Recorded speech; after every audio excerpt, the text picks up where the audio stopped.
Recently हमारे defence minister Rajnath Singh ने एक प्रेस स्टेटमेंट पास करी होगी और आपने सुना भी होगा, जिसमें उन्होंने पाकिस्तान को वार्निंग दी है कि आप आपकी तरफ से अगर कोई हरकत की जाती है तो हम छोड़ेंगे नहीं।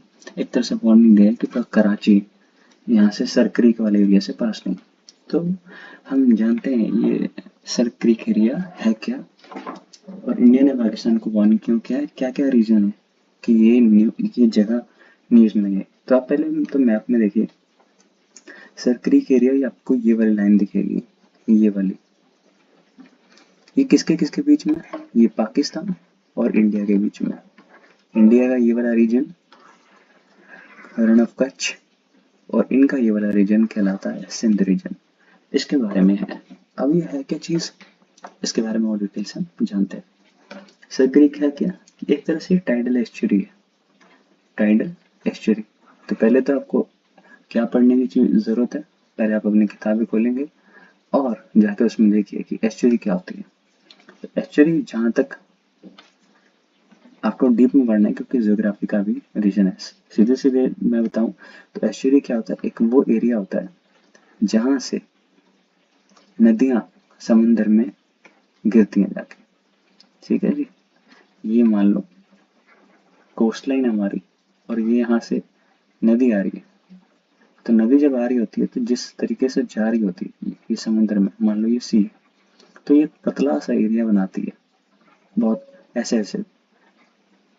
अब इसको कहते हैं, मेरे को याद नहीं है, ये थ्रेड जैसे स्ट्रक्चर्स बना लेते हैं, जिसको एस्चुरी कहते हैं। बहुत ही पतला सा नैरो स्ट्रिप होता है। तो एक तरह से सर क्रीक भी क्या है, टाइडल एस्चुरी है, जिसकी लेंथ इन्होंने दे रखी है क्या, इसकी लेंथ इन्होंने दे रखी है कि 96 किलोमीटर की है लेंथ है।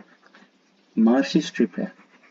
मार्शी स्ट्रिप क्या होता है, जो समंदर के पास वाला एरिया होता है ना, बहुत ही दलदली एरिया होता है, वही मार्शी होता है, मार्शी स्ट्रिप है, जो कि कहाँ है, रण ऑफ कच्छ में इंडिया में, और सिंध रीजन जो है प्रोविंस वो पाकिस्तान का। ठीक है, अब ये कहाँ जाती है, अरेबियन सी में चला जाता है। So making it very critical point, Arabian sea में चला जाता है, अनरिजॉल्व बाउंड्री। अब इनकी सर क्रीक एरिया वाले ना, सर क्रीक एरिया का जो रीजन है उसके बीच में हमारे इंडिया और पाकिस्तान के बीच में डिस्प्यूट रहता है। अब इसका डिस्प्यूट क्यों रहता है, इसका रीजन है 1940 रेजोल्यूशन, जो कि ब्रिटिश गवर्नमेंट, यानी उस टाइम जो बॉम्बे थी, जो बॉम्बे गवर्नमेंट था उसके बीच में, और जो पाकिस्तान का सिंध रीजन है, सिंध के जो रूरल थे उनके बीच में ये एग्रीमेंट हुआ था। उस टाइम बॉम्बे प्रेसिडेंसी के अंदर महाराष्ट्र, गुजरात, ये वाला रीजन भी आता था। तो इनके बीच में और सिंध के रूरल के बीच में 1940 में रेजोल्यूशन हुआ था। अब आगे चलते हैं और समझते हैं। ठीक है, इंडिया का क्लेम क्या है कि इंडिया क्यों सर क्रीक को अपना मानता है। इंडिया का कहना ये है, इंडिया थॉलवेग प्रिंसिपल इसको साइट करता है। अब ये थॉलवेग प्रिंसिपल क्या है, इसकी डेफिनेशन लिखी हुई है कि दो देशों के बीच में बाउंड्री क्या होगी, वो एक मिडल, जो मिडल चैनल होगा, मिड चैनल, यानी जो डीपेस्ट पॉइंट होगा उसको माना जाएगा, अगर वो एक नेविगेबल रिवर वे है। तो इंडिया जो है वो सर क्रीक एरिया को नेविगेबल मानता है। इंडिया कहता है कि हाई टाइड के टाइम पे सर क्रीक एरिया नेविगेबल बन जाता है, और अगर दो देशों के बीच में कोई नेविगेबल एरिया है तो उसका जो मिड चैनल है यानी डीपेस्ट पॉइंट है, उसको हमें दोनों देशों की बाउंड्री माना जाना चाहिए। पर पाकिस्तान का क्लेम क्या है, पाकिस्तान कहता है कि जो सर क्रीक एरिया है वो नेविगेबल नहीं है, तो इसलिए जो उसका बॉर्डर है वो ईस्टर्न बैंक होना चाहिए, जो कि इंडिया के साइड पे है, और जिसको 1914 रेजोल्यूशन में बॉर्डर माना गया था ब्रिटिश इंडिया का और सिंध के रूलर का। तो पाकिस्तान का ये कहना है, इंडिया इंटरनेशनल रूल जो है थॉलवे प्रिंसिपल उसको फॉलो करता है, और पाकिस्तान हिस्ट्री में जो बात हुई थी एग्रीमेंट उसकी बात करता है।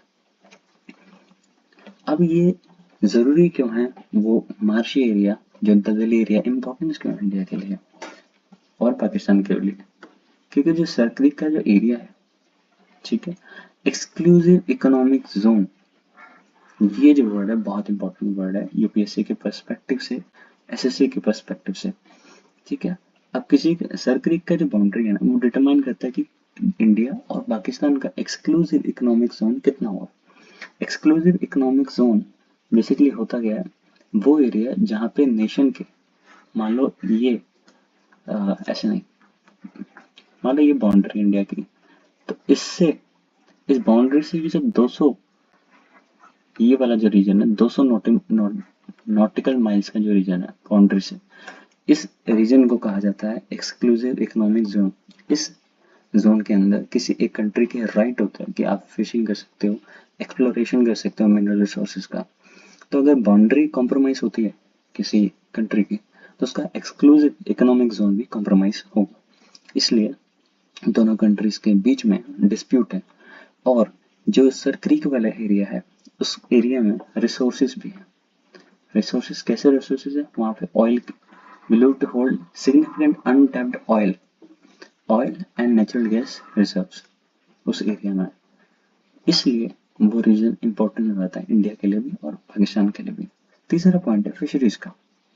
फिशरीज का अब जो ये है फिशरीज, जो सर क्रीक वाला एरिया है, वो फिशरमैन के लिए भी बहुत इंपॉर्टेंट एरिया है, क्योंकि वहाँ पे फिश बहुत पाई जाती है।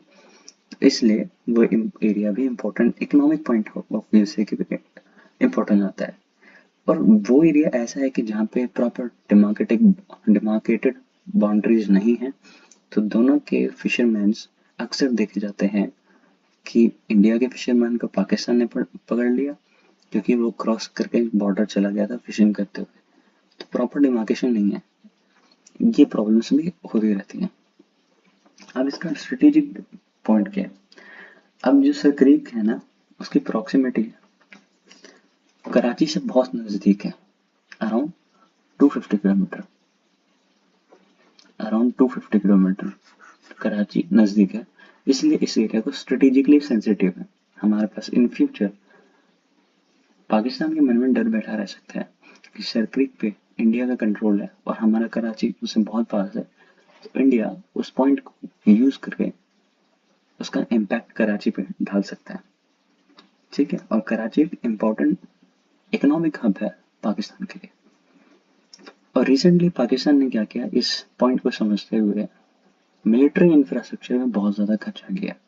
चाइना काफ़ी उनकी सबमरीन्स पे, उनके शिप्स पे बहुत इन्वेस्टमेंट कर रहा है, और पाकिस्तान ने काफ़ी इम्प्रूवमेंट्स कर लिए अपने नेवी में। अब सर क्रीक का एरिया मार्शी एरिया, बहुत दलदली एरिया और काफ़ी डिफिकल्ट टेरेन है, तो इसलिए वहां से इन्फिल्ट्रेशन भी इजीली हो सकती है। इसलिए पाकिस्तान उस रीजन में कंट्रोल चाहता है कि हम वहां से इन्फिल्ट्रेशन भी कर सकें, ताकि बहुत चीज़ें हम स्मगल कर सकते हैं।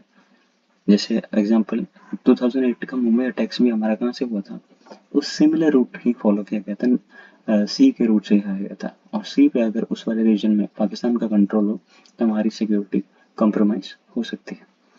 इंडिया इस रीजन को कैसे कंट्रोल करता है, इंडिया के पास स्ट्रॉन्ग प्रेजेंस है इसका, बीएसएफ फोर्सेस का, हमेशा उस एरिया को गाइड करती है।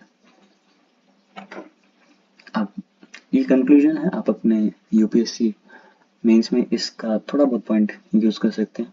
ठीक है, सर क्रीक एक पजल है जो काफी टाइम से इंडिया और पाकिस्तान के बीच में अभी भी चल रहा है, जो रिजोल्व नहीं हुआ है, जिसके इकोनॉमिक मिलिट्री कॉन्सिक्वेंसेस है और स्ट्रेटेजिकली भी इम्पोर्टेंट है, इकोनॉमिकली भी इम्पोर्टेंट है, रिजर्व्स हैं उनके पास। ठीक है, दोनों नेशंस को अपना सॉल्व करना चाहिए, ताकि दोनों नेशन की सिक्योरिटी कॉम्प्रोमाइज ना हो। इंडिया को एक तरीका सोचना चाहिए ताकि बायलैटरली हम इस मुश्किल को सॉल्व कर सकें। ऐसी और भी अगर न्यूज़ आती हैं तो मैं आपको अपडेट करता रहूँगा, जो कि यूपीएससी पर्सपेक्टिव से काफ़ी इंपॉर्टेंट हो सकती हैं।